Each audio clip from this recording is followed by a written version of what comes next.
Bulla Unam Sanctam, Papa Bonifácio VIII. Una, santa, católica e apostólica. Esta é a igreja que devemos crer e professar, já que é isso o que ensina a fé.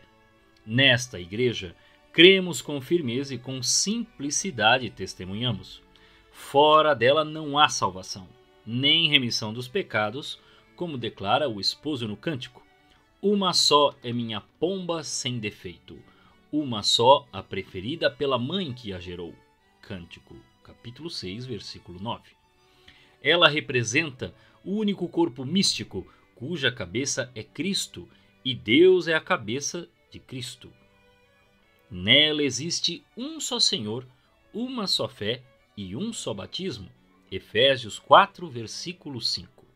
De fato, apenas uma foi a Arca de Noé, na época do dilúvio. Ela foi a figura antecipada da única igreja, encerrada com um côvado. Gênesis 6, versículo 16. Teve um único piloto e um único chefe, Noé. Como lemos, tudo o que existia fora dela, sobre a terra, foi destruído.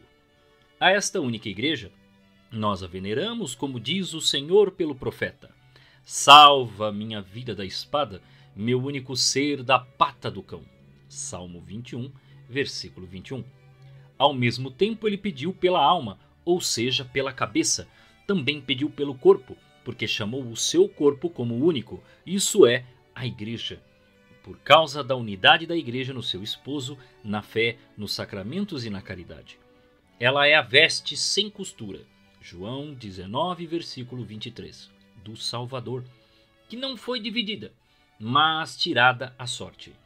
Por isto, esta igreja una e única tem um só corpo e uma só cabeça, e não duas como um monstro. É Cristo e Pedro, vigário de Cristo e o sucessor de Pedro, conforme o que disse o Senhor ao próprio Pedro: apacenta as minhas ovelhas. João 21, versículo 17. Disse minhas em geral e não esta ou aquela em particular, de forma que se subentende que todas lhe foram confiadas.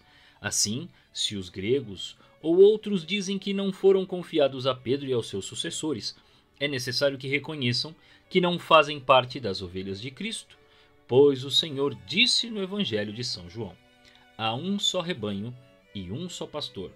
João 10, versículo 16. As palavras do Evangelho nos ensinam: essa potência comporta duas espadas. Todas as duas estão em poder da igreja, a espada espiritual e a espada temporal. Mas esta última deve ser usada para a igreja, enquanto que a primeira deve ser usada pela igreja. O espiritual deve ser manuseado pela mão do padre, o temporal pela mão dos reis e cavaleiros, com o consenso e segundo a vontade do padre. Uma espada deve estar subordinada a outra espada. A autoridade temporal deve ser submissa à autoridade espiritual. O poder espiritual deve superar em dignidade e nobreza toda espécie de poder terrestre. Devemos reconhecer isso quando mais nitidamente percebemos que as coisas espirituais sobrepujam as temporais. A verdade o atesta. O poder espiritual pode estabelecer o poder terrestre e julgá-lo se este não for bom. Ora, se o poder terrestre se desvia, será julgado pelo poder espiritual. Se o poder espiritual inferior se desvia, será julgado pelo poder superior. Mas se o poder superior se desvia, somente Deus poderá julgá-lo e não o homem. Assim testemunha o apóstolo: o homem espiritual julga a respeito de tudo e por ninguém é julgado. 1 Coríntios capítulo 2, versículo 15. Esta autoridade, ainda que tenha sido dada a um homem e por ele seja exercida, não é humana, mas de Deus. Foi dada a Pedro pela boca de Deus e fundada para ele e seus sucessores, naquele que ele, a rocha, confessou. Quando o Senhor disse a Pedro: tudo o que ligares, em Mateus capítulo 16, versículo 19. Assim, quem resiste a este poder determinado por Deus, resiste à ordem de Deus. Romanos 13, versículo 2. A menos que não esteja imaginando dois princípios, como fez Manes, opinião que julgamos falsa e herética, já que, conforme Moisés, não é nos princípios, mas no princípio Deus criou o céu e a terra.